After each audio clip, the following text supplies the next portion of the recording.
My name is Tyler Brondyk. I'm the Executive Director with Hope for Worcester, and today I'm joined with Jen Frye, who's the Executive Director for WARM, Welcoming Alliance Refugee Ministries. And so, just to get started, we met close to about a year ago now, and just have really started our kind of outreach in the community, and since then it's grown into an ongoing relationship and just continued support and work of one another.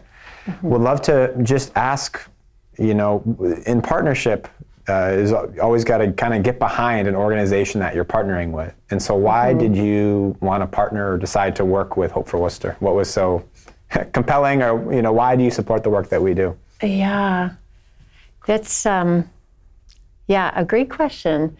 And I can say that I didn't know as much about Hope for Worcester before a year ago. And I think that being able to combine all of the resources that we have to serve our community is really important. And I see Hope for Worcester as an organization that is just so looking for the pulse of what is going on in the neighborhood and in the entire city. So that was just a huge encouragement to me. And I think it just makes me want to continue our partnership, to see that Hope for Worcester is really about meeting very practical needs and loving people and just being present in the community. It was a great blessing to just work on our first big project, I think was the clothing drive, and just being able to come together and see the skills that Hope for Worcester has in organizing a gigantic room full of clothing. It overwhelmed me, but your leaders were able to do all of that and making all of your connections with your community to be able to get the word out very quickly that we're doing this clothing drive, and please drop off here your organizational abilities to reach out into the community. So all of that was just really such a positive experience that it makes me want to continue our partnership. Awesome. What I really loved and enjoyed was in that time the need was so great because it was a crisis response type situation, and we had hundreds of individuals who were right in our vicinity, actually our next door neighbors here in Worcester. And I think one of the really cool things about partnership is that alone we can only do so much and only serve so much, but the need was so great, and that we were able to come together and kind of tap into our own networks and get the word out. And so I know, we both had volunteers, we both had, were spreading the word, and I'm also part of this Worcester Together group, and so shout out to the Worcester Together group that was really supportive and came and met that need. So I just thought it was really cool to see, wow, we can really magnify the need, the impact when multiple organizations kind of rally around, which I think really happened during COVID. Yeah. With different, just these needs maybe we assumed were there, but weren't necessarily always fulfilled. And I think one of the cool ones we did with here was just that the clothing drive, and then obviously we've been connected with Living Word Church as well, and meeting some of those social needs, which we know have been incredibly important in being uprooted and finding community, finding people that you can trust and build those relationships with. Yeah, I think just seeing the different resources that each organization brings to the table as well. Your interest in soccer and what that has done, and being able to connect with some of the excellent soccer players that needed an outlet and needed that sense of belonging. And so that's another really neat continuation of the partnership, and being able to create those connections so that you could do your thing and build those relationships that are so meaningful. I think one of the things about being someone who's displaced, a refugee, is that you lose your sense of belonging, you lose your sense of connecting who you are.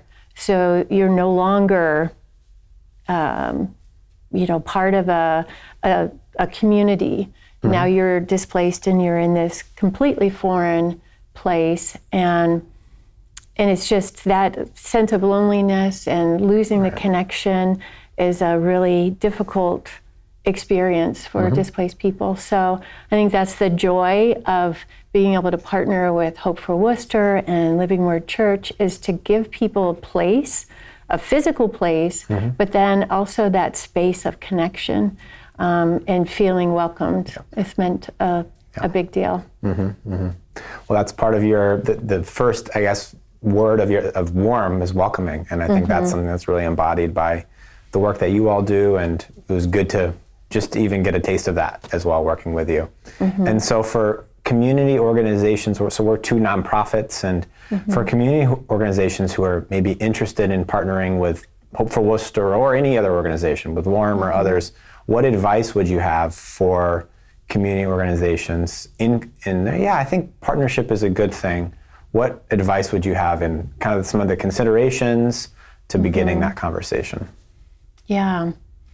Well, I think that being able to just come together and talk about what the needs are for each other, and what the resources are, and just being vulnerable to say we have needs and we really need help in certain areas, and then just being willing and humble to come together and share those things and come up with a plan, and really understand what the expectations are and how we can really work together, how we can keep the communication lines open, which is something I've really appreciated, is just being able to keep talking. And I think it's just such a beautiful thing when there can be that collaboration and organizations just bringing their resources together and being able to share that and make for a better world, and as nonprofits, that's our goal, is to make our community a better place for everyone to live. Absolutely. And I think that's the prong of the nonprofit, that is that community impact in the work that we do in the lives of those around us to serve the people that we care for, the work we do. And so wanted to know, what type of change have you seen in individuals who we've served through or have been some sort of connection through the efforts we've done together? What has been some life change that they've experienced through this effort, but then also in yourself too? Has there been any change that you've experienced through working together? Yeah, I'll start with myself personally. I tend to be that type of person that feels like I need to do it all on my own. I can be independent, and sometimes I don't reach out for help.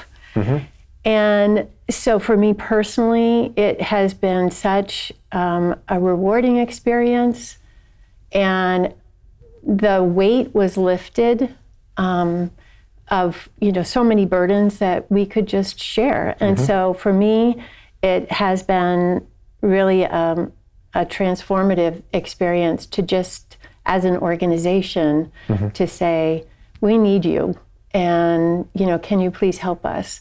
So it's been a growing thing for me, and has been really impactful in that. Just to know that I am not alone, that our organization is not alone, that we don't have to do it alone. And it's just like you just took a deep breath, and I feel like, that's it.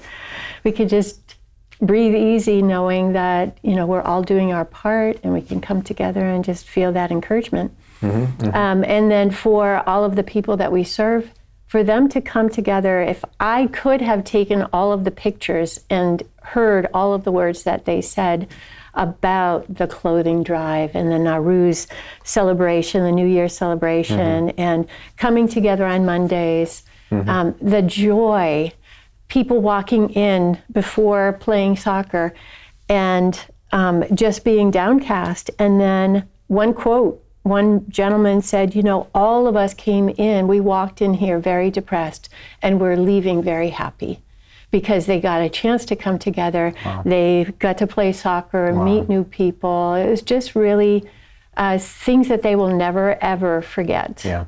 So.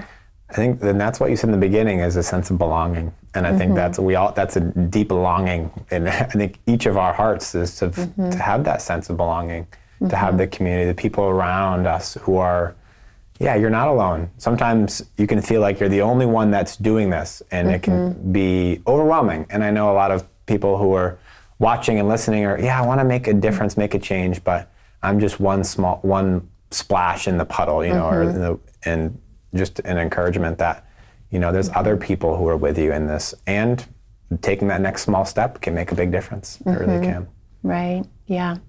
Yeah, I've just been thinking a lot about the impact of one, and that one person stepping forward to volunteer, to give, to serve in some capacity is so significant. And then when you take all of those ones and you bring them together, it's it really, adds up. Yeah, it changes the community. Awesome. Well, thank you, Jen. Thank you. Really enjoyed our time, and continue to work together and support those who we care for. And you know what? We forgot to mention about the haircuts as well. That's right. That's been a great blessing to have Hope for Worcester, and the skills that you bring. You have people that are great at haircutting. And I think that's the beautiful thing of that one is being responsive, and people, volunteers have, I think there's opportunities for them to then go out and serve and be equipped to, you have this skill or this passion or this gifting, go out and use it and support those who are in need, because there is plenty of needs. There's not, there's no shortage of them. And we found that haircuts was one. And so it was awesome to begin that effort and to continue as as time goes. Yeah. Thank Great. you. Yeah, thank you so much.